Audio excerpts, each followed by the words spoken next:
जिंदगी ज़रूरत के मुताबिक गुजारो, ख्वाहिश के मुताबिक नहीं।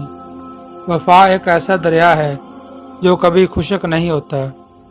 जिस शख्स ने अपने राज को अपने तक महदूद रखा, वो जल्द कामयाबी की मंजिल तक पहुंच जाएगा। अच्छे साथी को छोड़ने के नतीजे में बुरा साथ मिल जाता है। पिछली रात मैंने सीखा अल्लाह का आशिक कैसे बना जाए।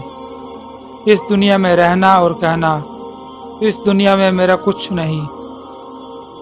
जो दर्द तुम महसूस करते हो वो पैगामात हैं, उन्हें गौर से सुनो।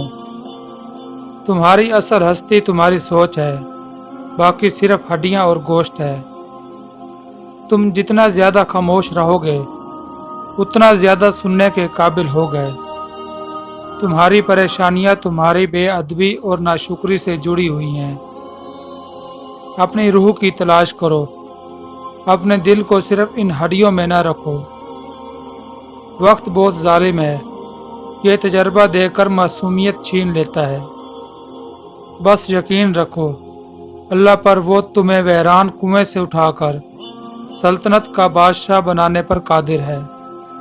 इख्तिलाफ के बावजूद एहतराम से पेश आना कमज़ोरी नहीं, बेहतरीन तरबियत की दलील है।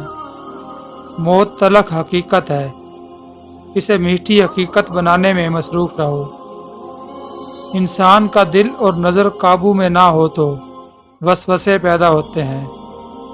अल्लाह के खजानों में सबसे कीमती शहराह हदायत है। अकेले रहना बुरी सोहबत में रहने से बेहतर है। अच्छी सूरत दिल को मुतासिर करती है, जबकि अच्छी सीरत रूह को। सहने वालों को अगर सब्र आ जाए तो कहने वालों की औकात दो कौड़ी के बराबर हो जाती है। आंसू वो खून है जिसे गम ने पानी बना दिया है।